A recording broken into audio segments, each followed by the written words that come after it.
Hi, everybody, and welcome to another episode of Awaken to Your Soul Path. I am your host, Barbara, and today I'm joined by the fabulous Bevin Nieman-Cortez, and we are going to talk about navigating the dark night of the soul. Yes, I was saying it correctly. Navigating the dark night of the soul.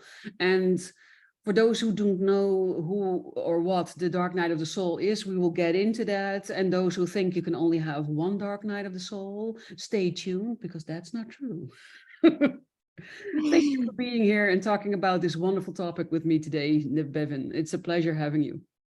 Thank you, Barbara. I'm so honored to be here. And you're right. I mean, we can have more than one, and probably every human on earth has had more than one. So yeah, I'm excited to talk about this topic with you. Me too.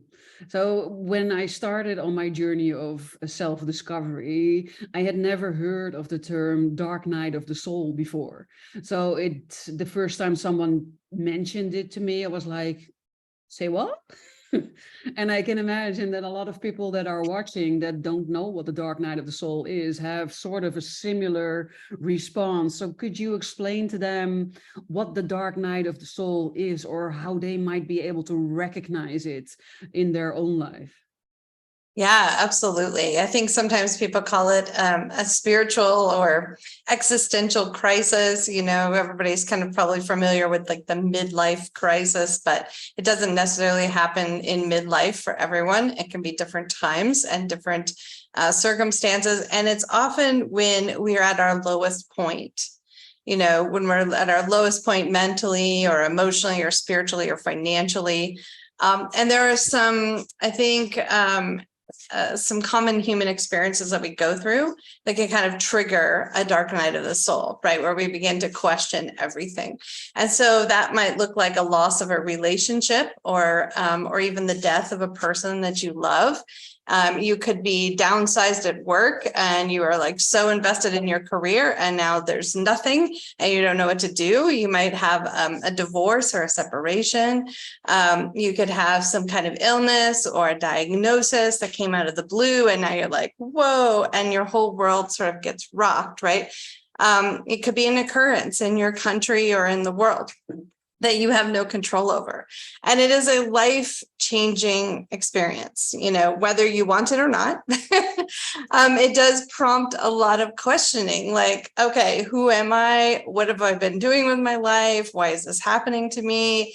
And sometimes we get in this place where life looks really bleak. It's not sunshine and rainbows. It's gray, dreary, and we're sitting in the muck. And we're feeling these overwhelming emotions.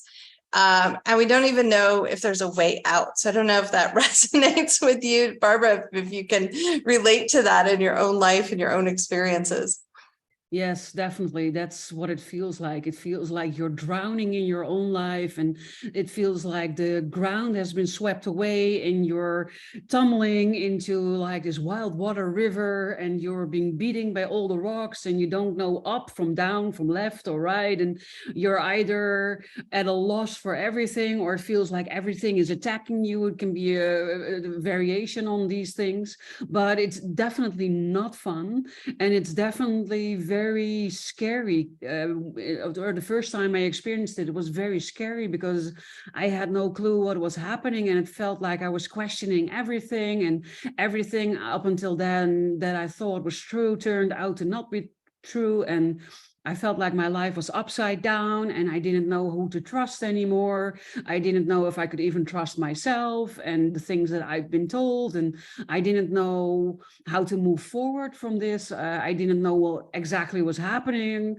So it was very overwhelming and very scary, particularly the first time that it happened. And well, I already mentioned that you can have multiple of them. I always thought, oh, you have one dark night of the soul. That's indeed your midlife crisis or your spiritual crisis. And as soon as you move through that, then you're on the other side, right? And everything is just heavenly and peaceful, and you've made it, and good for you. And now fun begins, or life begins, and so then when the second time I hit the dark night of the soul, at least I recognized it, but there was also this feeling of, but wait a minute, I already did this. I already went through this. So no. This happens only once. You did not get the memo, and it should not happen another time. So I was in denial and also in resistance mode. Do you recognize that? Oh yeah, absolutely. You think, okay, I thought I paid my dues. I thought I went through the muck and I thought I just, could get past this. And like you're saying, like everything in my life will automatically rearrange itself. It'll be wonderful and perfect. And, what the hell? Like what's happening here? And yeah, and sometimes I have experienced exactly what you were saying, which is that one thing will go wrong and then another thing and another thing. And it kind of feels like this cascading effect. And you're like, I can't even control anything. I can't get a grip. I can't fix it. And it literally is just a falling apart, oftentimes inside and then also externally as well. And in my largest dark night of the soul, I lost a career, I lost my health, I lost, my primary romantic relationship, like boom, boom, boom, boom, boom. Everything was just like being shifted for me. And at the time you feel like you're being punished. Yes. That's how I felt. I felt like I was being punished. I'm like, what did I do wrong? Why is this all happening to me? It isn't until much later often that we can see that things were falling apart for another reason. There was something we needed to do. There was growth that needed to happen.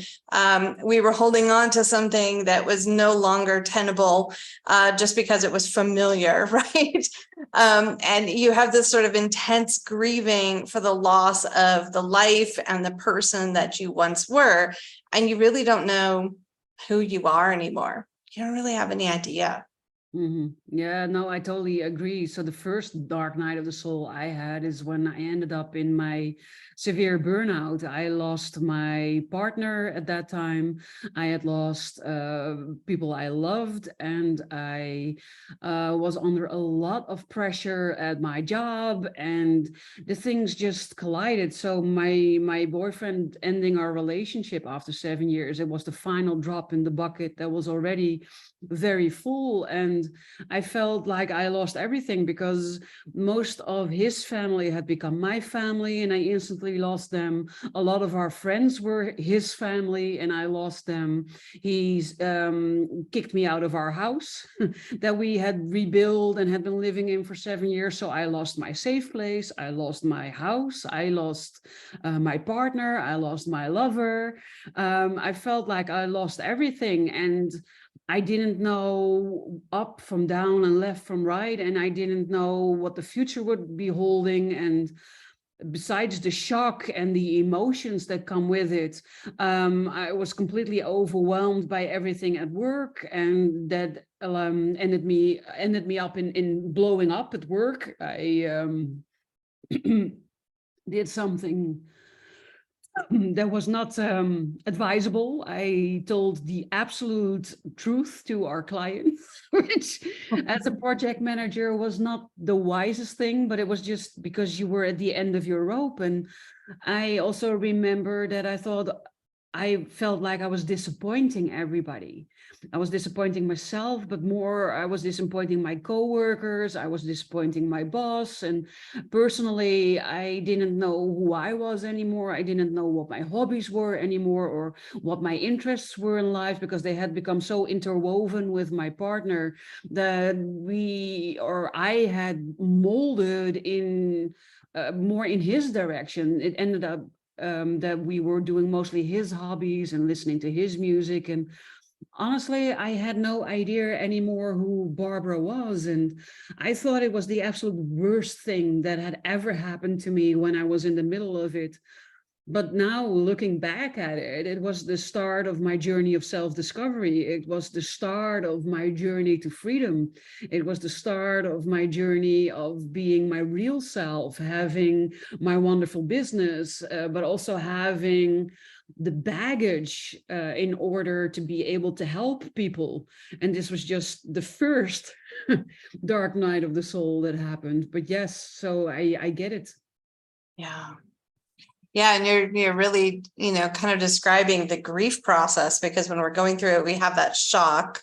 Maybe we even have denial that, oh no, that, this isn't going to fall apart. I'm going to do everything I can to hold on and to try to fix it and try to make it work. And then as it cascades, as you're saying, we go through all of these different emotions, anger and despair and hopelessness and, a lack of identity, all these things. And this is a normal and natural process when someone's going through a dark night of soul with that much loss. And things were very similar to me, that, I ended a 21-year marriage. And I knew that there was something deeply missing in my life. There was just a hole in my soul, if you will. And that did have a cascade effect. I lost some common friends that we had together, and I started to look at my job and going, this is just meaningless. This isn't what I want to be doing. And, it just sort of went on from there and there. And if you're in the middle of it, it's really hard to see, because it's like being at the bottom of a hole, and maybe there is light up there. Maybe there are all these possibilities, but all you can see is the bottom of the hole, and you have no idea. There's no ladder. You don't think there's a way to dig yourself out. It's just, you're sitting in there, and it's really, really scary and really uncomfortable. Mm-hmm. And one of the things that was really helpful for me is that I went to therapy, and that was the first time I'd ever decided that it was okay to go to therapy, because a lot of people, even now today, still see therapy as a weakness. Or that, there must be something wrong with you. As opposed to, I really need to release some of these things. I need a space where someone can be witnessing me and, and be affirming that, I'm not to blame for this whole thing, and that there may be a reason for all of this. And so that was really helpful. In addition, I worked with a number of healing practitioners. I worked with people on my energy system and my body. And I started to look at my diet, and I started to look at a lot of things holistically. I started to look at my life more holistically. Before, I was just sort of unconsciously doing. I was working where I was working. I was, in a relationship with like who I had always been in a relationship with. And I never thought to myself, why? Why am I doing these things? Why am I engaging in these things? Mm-hmm. And then, so as you go through this process of healing, of self-discovery, it's probably likely you'll go back into some, even like a mini dark night of the soul. Maybe you leave a relationship, you do some healing work, then you go back into the dating world, and you're like, okay, I know a lot more now. I'm going to pick the right person. And then maybe you don't. And maybe that relationship falls apart, and you're like, what the heck? Why is this happening? I thought I had this down. Why is this cycle repeating? And that's actually really normal as well. That's really, really normal. And each time you get a deeper understanding of self. Yes. Of what your core values are, your core principles, how you want to live your life, who you are, who you want to connect with, who is not resonant with you. Each of these things is sort of a practice, right? Mm-hmm. That's what we're doing here, is we're practicing being a human. We're a soul in a human body. And that's what I've been doing, is experimenting. What if I do this? What if I try this? What if I date this person? What if I try this career? Let's see what happens. And some of those things worked out great, and some of them didn't. And that didn't mean that I wasn't valuable, because this is the whole purpose. We came here to have experiences. That's what I believe anyway. No, I believe the same. I think every experience that we have is valuable, although at the time that we're experiencing it, that value might elude you. It happened to me, so don't worry if this is not clear to you when you are experiencing things. That is also very normal. Usually in hindsight, you can see why it was happening, because if I look back, then he was definitely not the one I should be growing old with, although I thought really that was going to happen. And if I look at who he is right now and who I am right now, then I can see, oh, yeah, we are definitely not a match, and we would be very unhappy. So in the end, I got to a place where I was actually grateful for him ending our relationship. Not the way he did it, but the fact that he did it, because it allowed me to really look at my life and re-examine it again and see what was working, what was not working, and let go of a lot of things. So that's a bit how I see these dark nights of the soul. It's like shedding your old self so that you can make room for a newer version of yourself, a bit like how a snake sheds its skin, or like the phoenix, right? It also turns to ashes to become even more pretty or beautiful when it rises again. And everything is about learning, because I've really not had an easy life.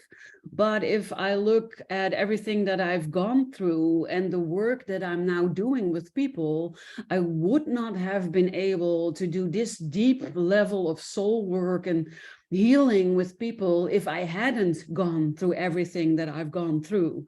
So in the end, it gave me the depth, the baggage, the insight, and the knowledge to be able to really step into my role as helper of the people that are drawn to my energy and that have these things happening in their lives or wanting to happen in their lives that I can help them with.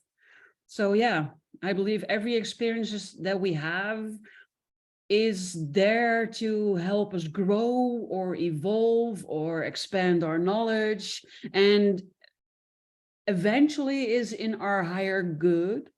Although at the time, it definitely does not feel that way. Right, right. Yeah. And I just, and I'll only ever speak for myself. I don't ever try to tell anyone else what to believe. But personally, I believe that we do not manifest everything, right? So we're really powerful creators.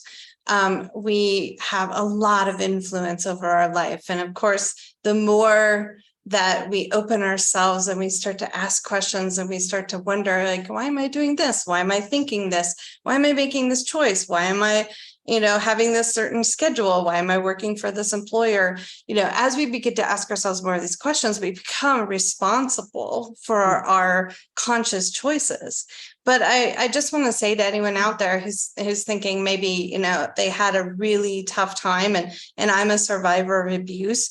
I don't particularly believe that people drew that to, like, I didn't draw that to me. Right. No, I didn't deserve that. It's unacceptable. This is someone else's choices. And I happened to be there in the wrong place at the wrong time. So there's a lot of people in the spiritual community who say, well, every experience was something that my soul chose. And, people have the right to believe what they want. But I feel like it's really important. And it's been very healing for me to be able to step back and say, do I really believe that thing that's told all over the place in our field?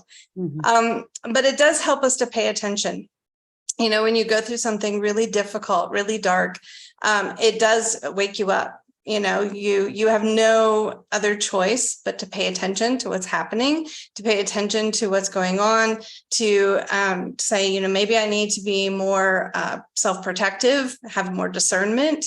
Maybe everyone isn't a person to trust. And I think as sensitive people, we tend to give people the benefit of the doubt, probably more sometimes than they actually deserve. So for me, it was really important for me to go, I need to question things. I need to understand, what are people's motivations? Are they a person who's trustworthy? Do they have my best interests at heart? And if the answer is no, then I don't want to spend any time with that person. And I want to kind of get back, I think, Barbara, to this idea that we can have many dark nights of the soul. I call them mini, like MINI, right? And sometimes we even initiate them. So for example, if we go to a spiritual retreat and you're choosing to go and be there for, say, 4 or 5 days, you're probably going to have a really deep experience, and you likely will not come out of that the same person as what you went in. Or some people go and do, say, ayahuasca or other, psychedelics, to have another experience, to have a transcendent experience. or we go to therapy, or we do healing modalities, whether it's Reiki or other things. So when we make these choices to go in and begin doing this work, and I probably do this work on a daily basis, I'm always like sensing into my energy field and looking at, what am I still holding, and why is my body hurting here, and what's going on with that? As we begin to make these choices to pay attention, we go through these little times, and it could be as, short as a week, or even a day, or even a couple of hours, where we just feel like, man, I need to let go, and I just need to cry for like an hour, and then I'll be better, and I can move past it. And even if people are leaders, as you and I are, and we're holding that container for others, it's really vital that we're doing our own work. That we're looking at the shadow, that we're constantly, making sure, I'm like, is this all in alignment? Is the lifestyle, the career, everything I'm choosing,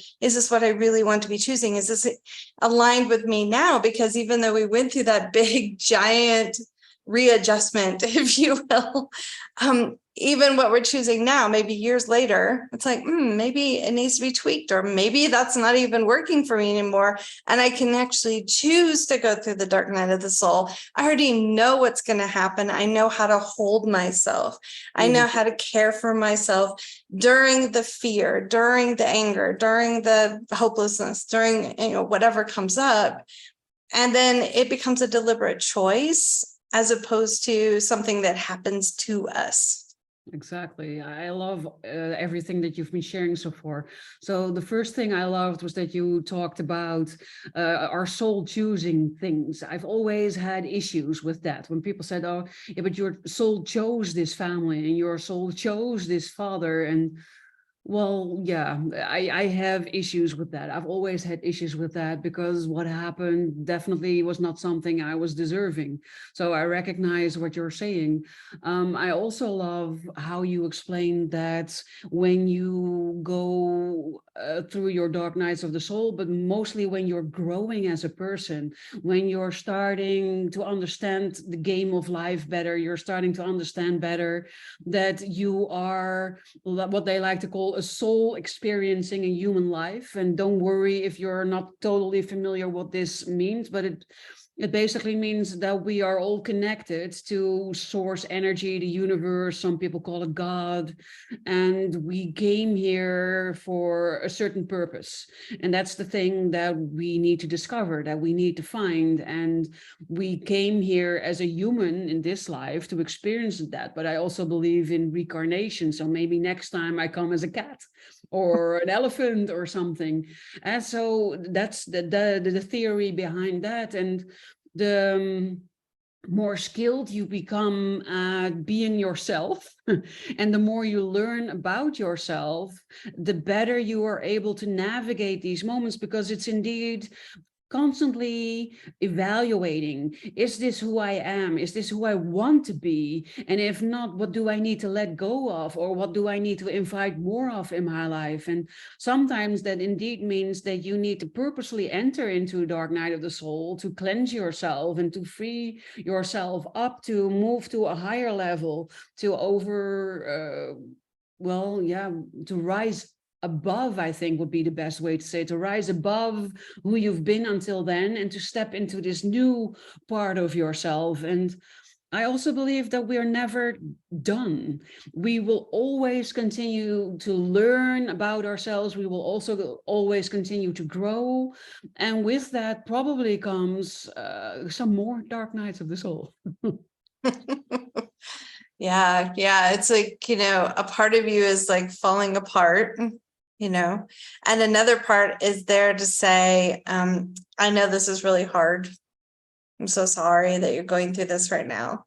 And I've got your back. Like, I've made that commitment to myself over and over. I've made that commitment to my inner child. Like, I will never abandon you. I will always take care of us. I will always make sure you're safe. These are things that you can do when we're going through this and we feel like we're 5 and everything's falling apart and we don't know what to do.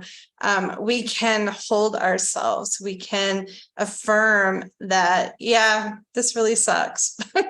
And I think it's important to do that. It's like, you don't want to gloss over, you don't want to do spiritual bypassing. You're like, no, I'm not happy right now. This is not working for me.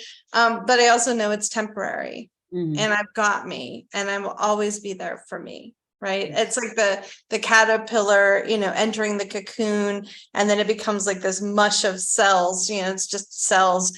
And then inside there, it's going through this transmutation. And then eventually, the butterfly, tears its way out of the sac and dries itself off and goes, okay, I can come out into the light. And it's messy and draining, but it's also from a certain viewpoint, kind of poignantly beautiful in its own way. Because when you come through that and you come out the other side, you're like, okay. And you're kind of getting your legs and you're like, okay, I'm on another level now. Like you're saying, you're transcending who you were before. And you're like, okay, I'm a little wobbly, but I'm testing this out and I'm going to see. And sometimes it's okay if like you go back into an old habit or an old way of thinking, because that would be normal. It feels safe. But now you can never unknow this other level. Like once you go into it, it's like always going to be a part of you. There's no And so, yeah. And so as spiritual seekers, we can actually learn to embrace this chapter that we have to walk through, or that we're choosing to walk through in some instances. Yes. And so what I wanted to say to the people that are watching and are listening, especially the ones that are recognizing the signs or are in a dark place or in their dark night of the soul, maybe feeling hopeless, lonely, or other things that are around that topic, be kind to yourself. Take really good care of yourself. I have done the same as Bevin did. I talked with my inner child and I told her, trust in me. I have enough wisdom to guide us through this process. I will not let us get hurt. I will take really good care of you. If you have doubts, just come to me, make yourself known. We will talk about it. I will hug you. I will hold you. I will love you, and trust that I will keep us safe and take care of us. But that requires you to be really, really kind to yourself, and listen to your body, and don't force yourself to do things when you don't feel able or capable. But it also could mean that you might need to find someone who could help you go through this, because my experience is that my friends and my direct family had all this good intentional advice that was not helping, because they actually had no clue what was going on. And I believe they were really trying, and their advice was coming from a place of goodness and love, but it was actually making things worse. So I really benefited indeed from talking to a coach, helping me go through this period, through this transition that has experienced it itself. I also did a lot of healing, a lot of the energy work, work with different people. And also when you look at working with people, trust in yourself, trust in your gut. And if it doesn't feel like, oh, yes, then just stay away. Don't second guess yourself. Don't think, oh, but they are saying they're going to help with this thing, but yeah, just don't do it. If it's the right person for you, you will know it. Even if you're really messed up and very depressed and fearful, you will still feel, oh, yes, you are the right person for me. Because when you go through things like this, of course, you can do it by yourself. You can do everything by yourself when it comes down to it. But it can be shorter and somewhat easier and at least better understandable when you work with someone who can help you navigate this dark night of the soul. So if you are such a person, then, reach out to Bevin, reach out to me. We would both love to just talk with you and see if we can help you or guide you or point you in the right direction if we cannot help you. Because, you don't have to do this by yourself if you don't want to. I think that's the important thing I wanted to get out there.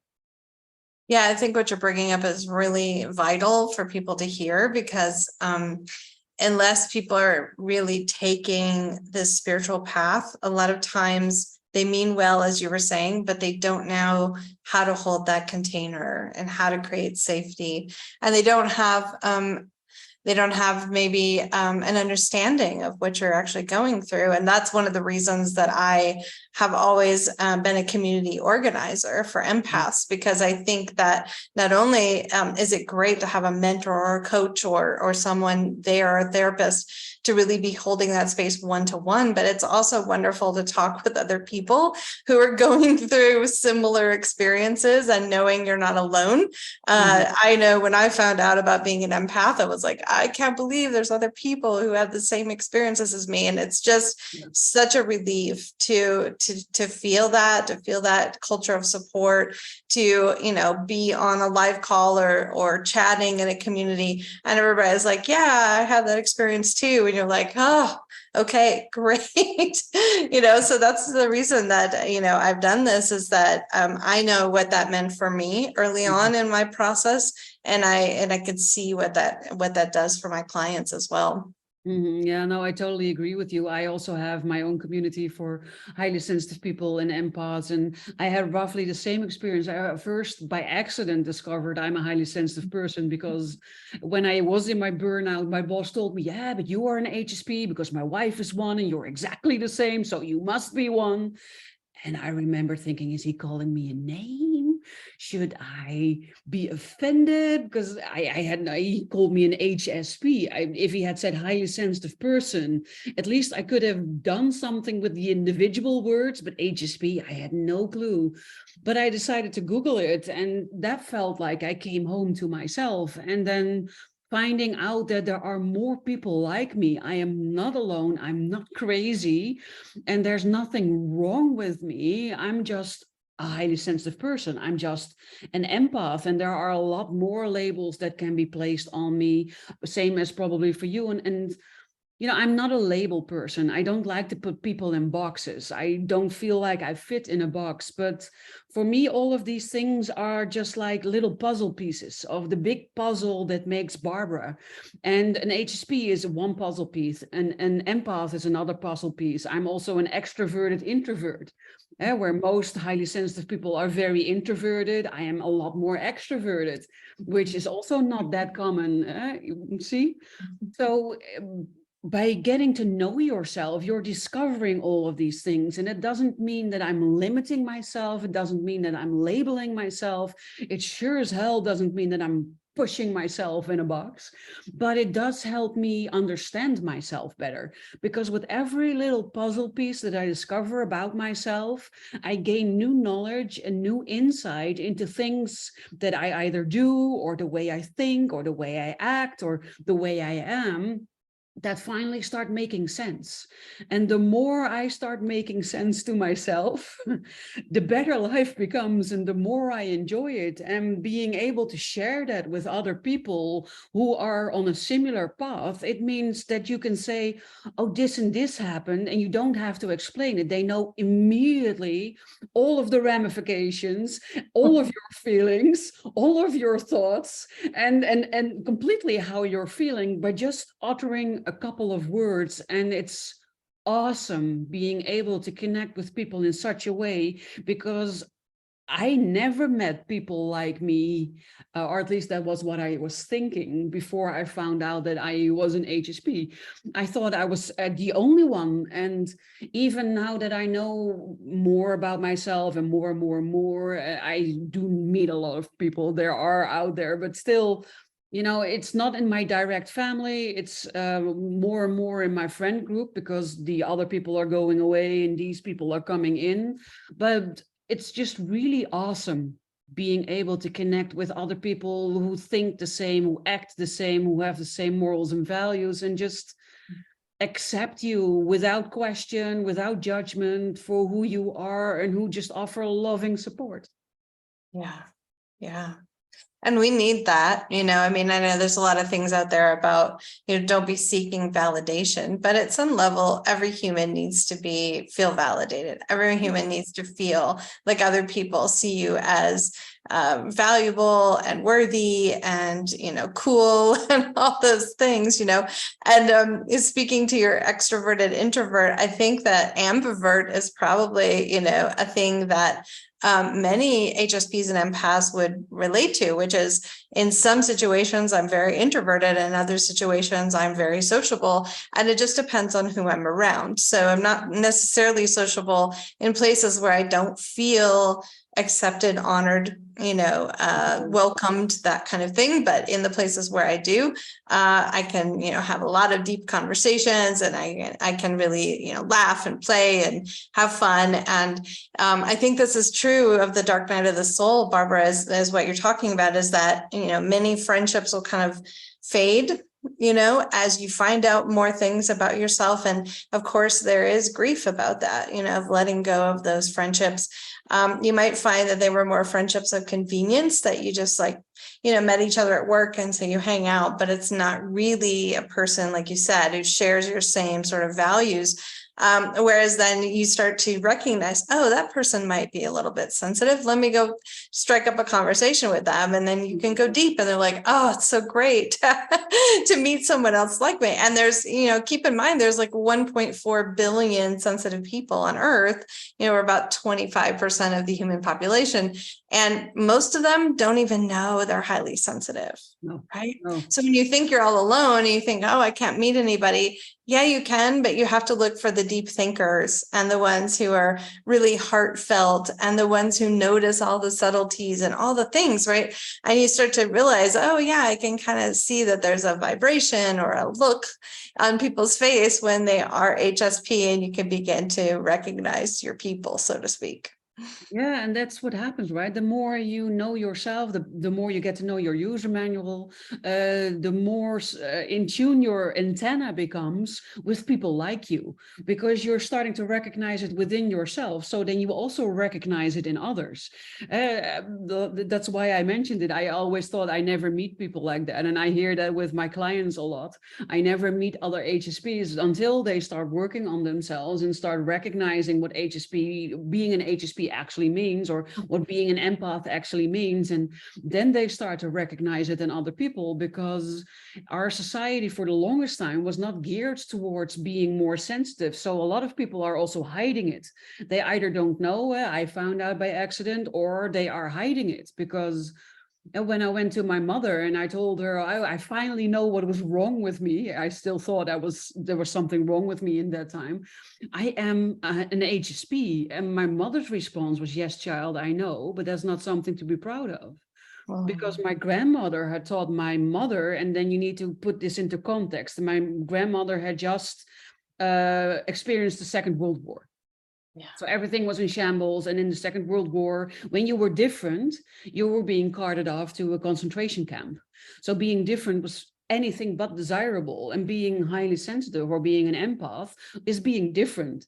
So she taught my mother to be just like everybody else, because my grandmother truly believed that that would keep my mother safe and that would make her life easier. It was not the case, but that was truly her conviction. And that's what she taught my mother. So a lot of people, especially from the generation of my mother, are hiding who they really are because they think it's safer that way. And so that's also what I see with a lot of my clients that say, oh, but if it's hereditary, then why don't I see it in my parents? But it could be that they're hiding it. So that's a big thing. And what you said about being sociable and outgoing one moment and the other more introverted and more in myself, it indeed has to do with where I am and who is there and how welcomed or safe or accepted I feel. But it also greatly has to do with my own energy and how I've slept, for instance. If I have a lot of stress and I'm not sleeping well, then I'm also a lot more introverted. Then I need a lot more alone time. And then other people and their energy can be quickly overwhelming. But when I am in my right energy and I've slept enough, then I love going to parties, dancing, talking with people, and I can actually be the life of the party. Well, if I haven't slept enough, I am very quiet and I hardly socialize with anybody. Mhm. Yeah. Yeah. That's why like being self-focused and making sure that you're doing your own self-care first. And I know it sounds really cliche, but it's absolutely essential for us. And, as you were talking, Barbara, to kind of wrap this back into our topic, for many people, finding out that they're HSP and or empath is the triggering factor into a dark night of the soul. Yes. Because we often will then look back over our entire life, our childhood, our relationships, our career choices, everything, and go, oh. And there's a lot of soul searching that goes on. And of course, we're taking a deep dive. We're watching every video, reading every book, every blog, everything. And fortunately, now there's so much more of that available than when I learned about this for myself about 10 years ago.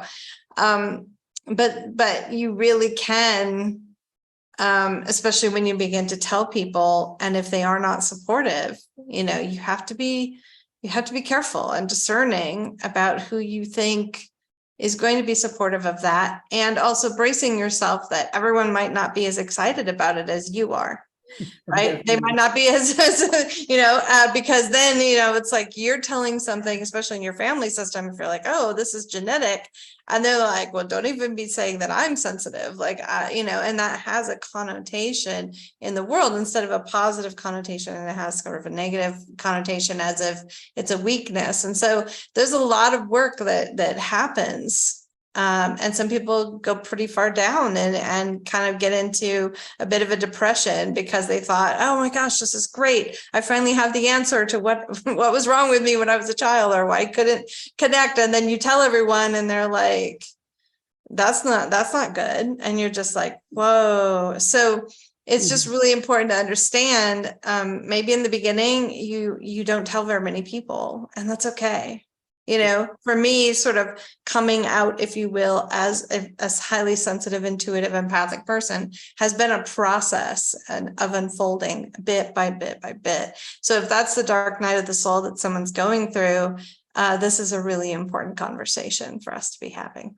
Most definitely. I'm very glad that we're talking about this. And you're absolutely right. The puzzle pieces I meant or was talking about that make up you, depending on how large that puzzle piece is or how impactful it is, it can indeed launch you into a dark night of the soul. So that's why you can have multiple ones, and it can be triggered by every time that you learn something new, because indeed you're going to hold that up to your life until now, and you're going to see, oh, so that's why that happened, or that's why I keep experiencing this, or that's why. So all these light bulbs are coming off. And of course, when you start understanding yourself, it's naturally to become very enthusiastic and to think, oh, I'm finally getting it, and I'm finally getting myself, and you want to share it. But your advice is a very good one. Be very selective with whom you share it. That's where your community, my community, communities like ours are very important in as well, because those are people where you can always share it with, because they completely understand. And even though you might want to share it with your loved ones, your partner, your parents, that might not always be the best idea. No. Yeah, absolutely. Absolutely.